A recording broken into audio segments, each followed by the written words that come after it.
ಈಗ ನಾ ಹೇಳುವಂತ ಅಂಶಗಳನ್ನ ನೀವು ನಿಮ್ಮ ಜೀವನದೊಳಗ ಸರಿಯಾಗಿ ಅಳವಡಿಸ್ಕೊಂಡ್ರ ಅರೌಂಡ್ 95% ನಾವು ಗಾಲ್ ಬ್ಲಾಡರ್ ಸ್ಟೋನ್ಸ್ ಆಗ್ಲಾರ್ದಂಗ ತಡೆಗಟ್ಟಬಹುದು. ಅವು ಯಾವ್ಯಾವು ಅಂತ ನೋಡೋಣ. ನಮಸ್ಕಾರ. ಈಗ ಕೆಲವೊಂದ್ ಪಾಯಿಂಟ್ಸ್ ಹೇಳ್ತೀನಿ, ಇವನ್ನ ನೀವು ಅಳವಡಿಸ್ಕೊಂಡ್ಬಿಟ್ರಿ ಅಂದ್ರ ಆಕ್ಚುಲಿ ಗಾಲ್ ಬ್ಲಾಡರ್ ಸ್ಟೋನ್ಸ್ ಆಗಂಗೇ ಇಲ್ಲ.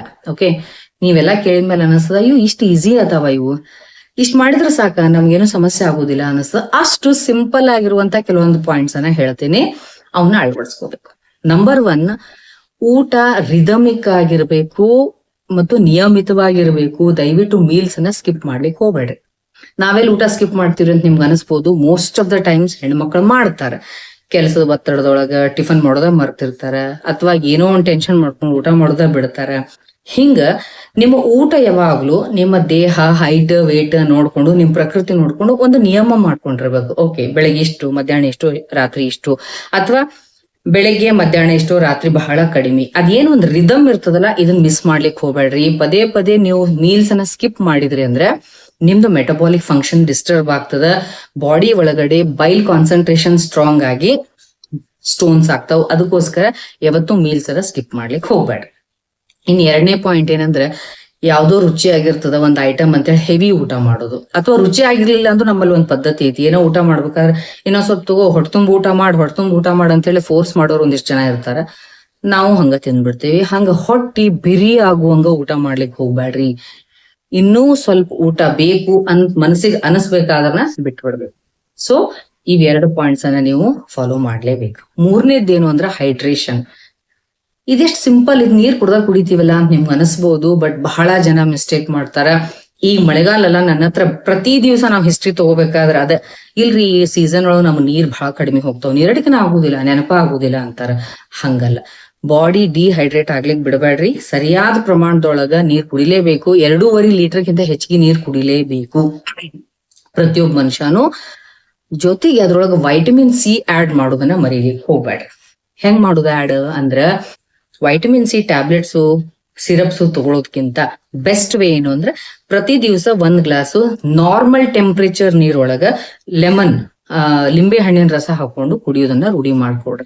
ಕೆಲವು ಜನರಿಗೆ ಲಿಂಬೆ ಹಣ್ಣಿನ ರಸ ಕುಡಿದ್ರೆ ಆಸಿಡಿಟಿ ಆಗ್ತದ, ಎದೆ ಉರಿತದ ಅನ್ನುವಂಥವ್ರಿಗೆ ಬೆಸ್ಟ್ ಹೇಳೋದಂದ್ರೆ, ನಿಮ್ಮ ಸೀಸನ್ಸ್ ಬಂದಾಗ ಗುಡ್ಡದ ನೆಲ್ಲಿಕಾಯಿ ಸಿಗ್ತಾವಲ್ಲ, ಅವನ್ನ ತಂದು ಸ್ವಚ್ಛವಾಗಿ ಒರೆಸಿ ಒಣಗಿಸಿ ಪೌಡರ್ ಮಾಡಿ ಇಟ್ಕೊಂಡ್ಬಿಡ್ರಿ. ಪ್ರತಿ ದಿವಸ ನಾರ್ಮಲ್ ರೂಮ್ ಟೆಂಪರೇಚರ್ ವಾಟರ್ ಒಳಗ 1 ಟೀ ಸ್ಪೂನ್ ನೆಲ್ಲಿಕಾಯಿ ಪೌಡರ್, ಆಮಲಕ್ಕಿ ಪೌಡರ್ ಅಂತ ಸಿಗ್ತದ, ಅದನ್ನ ತಗೊಳೋದ್ರಿಂದ ನಿಮ್ಗೆ ವೈಟಮಿನ್ ಸಿ ಬಾಡಿ ಸಿಗ್ತದ. ಆಟೋಮೆಟಿಕಲಿ ನಿಮ್ ಬಾಡಿ ಒಳಗಡೆ ಗಾಲ್ ಬ್ಲಾಡರ್ ಸ್ಟೋನ್ಸ್ ಆಗಂಗಿಲ್ಲ, ಆರಾಮಾಗಿ ತಡೆಗಟ್ಟಬಹುದು. ಇನ್ನು ಒಂದು ಬಹಳ ಇಂಪಾರ್ಟೆಂಟ್ ಐತಿ, ಯಾರಿಗೆ ಹೈಪರ್ ಗ್ಯಾಸ್ಟ್ರೈಟಿಸ್ ಇರಂಗಿಲ್ಲ ಅಥವಾ ಯಾರಿಗೆ ಬೇರೆ ಸಮಸ್ಯೆ ಇರಂಗಿಲ್ಲ ಅಂತವ್ರು ಬ್ಲ್ಯಾಕ್ ಕಾಫಿ ನೀವು ಕುಡಿಲೇಬೇಕು ಅಂತಂದ್ರೆ, ಚಹಾ ಮತ್ತು ಬೇರೆ ಬೇರೆ ಇದನ್ನ ಕುಡಿಯೋದಕ್ಕಿಂತ ಬ್ಲ್ಯಾಕ್ ಕಾಫಿ ಇಸ್ ಬೆಟರ್. ಯಾಕಂದ್ರೆ ಬ್ಲ್ಯಾಕ್ ಕಾಫಿ ಒಳಗ ಹಾಲು ಹಾಕಿರಬಾರ್ದು, ಸಕ್ಕರೆನೂ ಹಾಕಿರಬಾರ್ದು. ಜಸ್ಟ್ ವಾಟರ್ ಒಳಗ, ಬಾಯ್ಲಿಂಗ್ ವಾಟರ್ ಒಳಗ ಸ್ವಲ್ಪ ಕಾಫಿ ಪೌಡರ್ ಹಾಕೊಂಡು ಅದನ್ನ ಕುಡಿಯೋದ್ರಿಂದ ಅದ್ರೊಳಗಿರುವಂತ ಪಾಲಿಫಿನಾಲ್ಸ್ ನಿಮ್ಮ ಬಾಡಿ ಒಳಗಡೆ ಗಾಲ್ ಬ್ಲಾಡರ್ ಸ್ಟೋನ್ಸ್ ಆಗ್ಲಾರ್ದಂಗ ತಡೆಗಟ್ತಾವು. ಹಿಂಗಾಗಿ black coffee is somewhere liver ಹೆಲ್ತ್ಗೂ ಮತ್ತು ಗಾಲ್ ಬ್ಲಾಡರ್ ಹೆಲ್ತ್ಗೂ ಕೂಡ ಬಹಳ ಹೆಲ್ಪ್ ಆಗ್ತದೆ. ಇನ್ನ ನೆಕ್ಸ್ಟ್ ಬರುವಂತದ್ದೇನು ಅಂದ್ರೆ, ವೇಟ್ ಇಳಿಸ್ಬೇಕು ನಾನು, ಅದೊಂದು ದೊಡ್ಡ ಹುಚ್ಚಿರ್ತದ. ತಪ್ಪಲ್ಲ. ವೇಟ್ ಮ್ಯಾನೇಜ್ಮೆಂಟ್ ಬಹಳ ಏನಂತಾರ, ನಿಯಮಿತವಾಗಿ ಮತ್ತು ಸಸ್ಟೈನೇಬಲ್ ಇರಬೇಕು. ನೀಟಾಗಿ ಅಂಡರ್ ಮೆಡಿಕಲ್ ಸೂಪರ್ವಿಷನ್ ನಿಮ್ಮ ಅಗ್ನಿ ಕೋಷ್ಟ ಎಲ್ಲ ಹೆಂಗೈತಿ ಅದನ್ನ ನೋಡ್ಕೊಂಡು ತಿಂಗಳಿಗೆ ಇಷ್ಟ ಕಡಿಮೆ ಆಗ್ಬೇಕು ಅಂತ ಹೇಳಿ ನಿಯಮಿತವಾಗಿ ವೇಟ್ ರೆಡ್ಯೂಸ್ ಮಾಡ್ಕೋಬೇಕು. ಅದೆಲ್ಲ ಬಿಟ್ಟು ಕ್ರಾಶ್ ಡಯಟ್ ಮಾಡದೆ ಸಡನ್ ಆಗಿ ವೇಟ್ ಕಡಿಮೆ ಮಾಡ್ಕೊಂಡ್ರಿ ಅಂದ್ರ ಅಂತವರಿಗೆ ಮ್ಯಾಕ್ಸಿಮಮ್ ಈ ಗಾಲ್ ಬ್ಲಾಡರ್ ಸ್ಟೋನ್ಸ್ ಆಗ್ತಾವ, ಗಾಲ್ ಬ್ಲಾಡರ್ ಹೆಲ್ತ್ ಡ್ಯಾಮೇಜ್ ಆಗ್ತದ. ಸೊ ಮೇಂಟೈನ್ ಮಾಡ್ಕೋಬೇಕಾದ್ರೆ ಈ ವೇಟ್ ಮೇಂಟೈನ್ ಮಾಡ್ಕೊಳ್ಳೋದು, ವೇಟ್ ರೆಡ್ಯೂಸ್ ಮಾಡೋದು, ವೇಟ್ ಹೆಚ್ಚಿಗೆ ಮಾಡ್ಕೊಳ್ಳೋದು ಒಂದು ಆರ್ಟ್. ಬಹಳ ಜನ ಕಮೆಂಟ್ಸ್ ಅಲ್ಲೂ ಕೇಳ್ತಿರ್ತೀರಿ, ವೇಟ್ ಹೆಂಗ್ ಹೆಚ್ಚಿಗೆ ಮಾಡ್ಕೋಬೇಕು. ನಾನು ನೇರವಾಗಿ ಹೇಳ್ತೇನೆ, ವೇಟ್ ಹೆಚ್ಚಿಗೆ ಮಾಡ್ಕೊಳ್ಳೋದ್ರ ಕಡೆ ಗಮನ ಕೊಡಬೇಡ್ರಿ, ನೀವು ಫಿಟ್ನೆಸ್ ಕಡೆ ಗಮನ ಕೊಡ್ರಿ. ಓಕೆ, ಫಿಟ್ ಇದ್ರೆ, ಆಕ್ಟಿವ್ ಆಗಿದ್ರೆ, ಹೆಲ್ದಿ ಆಗಿದ್ರೆ ಸಾಕು. ಆ ವೇಟ್ ತಗೊಂಡು ಏನ್ ಮಾಡ್ತೀರಿ? ವೇಟ್ ರೆಡ್ಯೂಸ್ ಇದ್ದವರು ಕಡಿಮೆ ಮಾಡ್ಕೊಳಿಕ್ ಒದ್ದಾಡ್ಲಿಕ್ಕತ್ತಾರ. It is not that easy. ಬಹಳ ಆರ್ಟಿಸ್ಟಿಕಲಿ ಪೇಷಂಟ್ ಆಗಿ ಅಂದ್ರ ಪೇಷನ್ಸ್ ಇಂದ ಅದನ್ನ ವೇಟ್ ಕಡಿಮೆ ಮಾಡ್ಕೋಬೇಕು. ಇಲ್ಲಾಂದ್ರೆ ನಿಮ್ ಗಾಲ್ ಬ್ಲಾಡರ್ ಬಹಳ ಡ್ಯಾಮೇಜ್ ಆಗುವಂತ ಚಾನ್ಸಸ್ ಇರ್ತದೆ. ನಾ ಹೇಳಿದ್ನಲ್ಲಿ ಇವೆಲ್ಲಾ ಪಾಯಿಂಟ್ಸ್ ಅನ್ನ ನೀವು ಅಡಾಪ್ಟ್ ಮಾಡ್ಕೋಬೇಕು. ಊಟದೊಳಗೆ ಮಾತ್ರ ಸಾಲ್ಯುಬಲ್ ಫೈಬರ್ಸ್ ಇರಲೇಬೇಕು. ಉದಾಹರಣೆಗೆ ಬಾರ್ಲಿ ಆಗಿರ್ಬೋದು ಅಥವಾ ವೆಜಿಟೇಬಲ್ಸ್ ಆಗಿರ್ಬೋದು. ಅದ್ರೊಳಗೂ ಚೌಳಿಕಾಯಿ, ಬೀನ್ಸ್, ಆಮೇಲೆ ಬೆಂಡಿಕಾಯಿ, ಹೀರಿಕಾಯಿ, ಹಕ್ಕರ್ಕಿ ಸೊಪ್ಪು ಅಂತ ಬರ್ತದ, ರಾಜಗಿರಿ ಬರ್ತದ, ಕಿರಿಕ್ಸಾಲಿ ಸೊಪ್ಪು ಅಂತ ಬರ್ತಾವು, ಮೆಂತೆ ಸೊಪ್ಪು. ಇಂಥ ವೆಜಿಟೇಬಲ್ಸ್ ನೀವು ಹಾಕೊಳ್ಳೋದ್ರಿಂದ ಈ ಸಾಲ್ಯುಬಲ್ ಓಟ್ಸ್ ಆಗಿರಬಹುದು, ಇಂಥವೆಲ್ಲ ಹಾಕೊಳ್ಳೋದ್ರಿಂದ ಏನಾಗ್ತದ, ನಿಮ್ದು ಗಟ್ ಮೊಟಿಲಿಟಿ ಚಲೋ ಆಗ್ತದ ಮತ್ತು ಒಂಥರ ಕಸಬರಿಗೆ ಕೆಲಸ ಮಾಡ್ತಾವ್ರಿ, ಅಂದ್ರೆ ಜಾಡು ಕೆಲಸ ಮಾಡ್ತಾವ ಫೈಬರ್ಸ್. ಫ್ಯಾಟ್ ಮೆಟಬಾಲಿಸಮ್ ಚಂದ ಆಗ್ತೈತಿ, ಗಟ್ ಮೂವ್ಮೆಂಟ್ ಚಲೋ ಆಗ್ತದ, ಗಟ್ ಹೆಲ್ತ್ ಚಲೋ ಆಗ್ತದ, ಸ್ಟೋನ್ಸ್ ಫಾರ್ಮೇಶನ್ ಆಗುದಿಲ್ಲ. ಇನ್ನೂ ಒಂದು ಪಾಯಿಂಟ್ ಏನ್ ಬರ್ತದ ಗೊತ್ತಾ, ಹೆಲ್ದಿ ಫ್ಯಾಟ್ಸ್ ಅನ್ನ ನಿಮ್ಮ ದೇಹಕ್ಕೆ ಹಾಕ್ಬೇಕು. ಟೋಟಲಿ ಫ್ಯಾಟ್ ಫ್ರೀ ಡಯಟ್ ಮಾಡ್ತೀನಿ, ಫ್ಯಾಟ್ ಫ್ರೀ ಅಡಿಗೆ ಮಾಡ್ತೀನಿ, ಯಾಕೆ ಮಾಡ್ತೀರಿ? ಫ್ಯಾಟ್ ಬೇಕಲ್ಲ ದೇಹಕ್ಕ. ಕೆಲವು ಯಾರೋ ಒಬ್ರು ಹೇಳಿದ್ದನ್ನ ನಾನು ಕೇಳಿದ್ದೆ, ಈವನ್ ಒಗ್ಗರಣೆ ಹಾಕ್ಬೇಕಾದ್ರೂ ನೀವು ಎಣ್ಣೆ ಹಾಕೋ ಅವಶ್ಯಕತೆ ಇಲ್ಲ, ತುಪ್ಪ ಹಾಕೋ ಅವಶ್ಯಕತೆ ಇಲ್ಲ, ಸುಮ್ನೆ ಹಿಂಗ್ ಈರುಳ್ಳಿ, ಜೀರಿಗೆ, ಸಾಸಿವೆ ಹಾಕ್ಬೇಕು.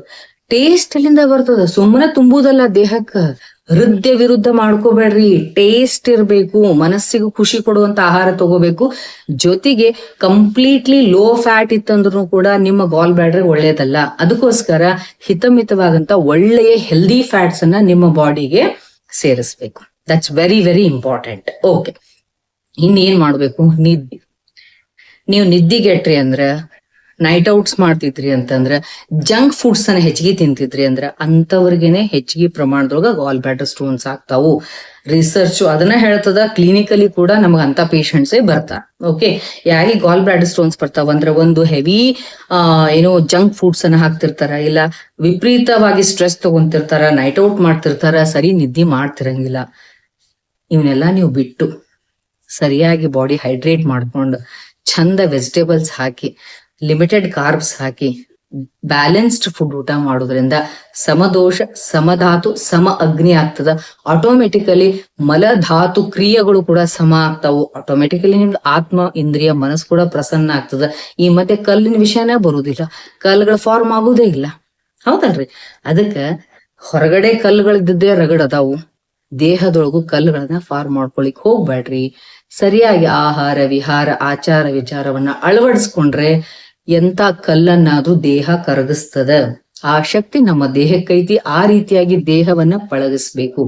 ಓಕೆ, ಸೊ ಇವೆಲ್ಲ ಅಂಶಗಳನ್ನು ನೀವು ಅಳವಡಿಸ್ಕೊಂಡ್ರಿ ಅಂದ್ರೆ ಡೆಫಿನೆಟ್ಲಿ ಹೆಲ್ದಿ ಲೈಫ್ ಅನ್ನ ನಡೆಸಬಹುದು. ಐ ಹೋಪ್ ನಾ ಹೇಳಿರುವಂತ ಪಾಯಿಂಟ್ಸ್ ನಿಮ್ಗೆ ಲೈಕ್ ಆಯ್ತು ಅಂದ್ರೆ ಚಾನಲ್ ಅನ್ನ ದಯವಿಟ್ಟು ಸಬ್ಸ್ಕ್ರೈಬ್ ಮಾಡ್ಕೊಡ್ರಿ, ಲೈಕ್ ಮಾಡ್ರಿ, ಶೇರ್ ಮಾಡ್ರಿ ಮತ್ತು ಕಮೆಂಟ್ಸ್ ಮಾಡ್ರಿ. Okay, thank you.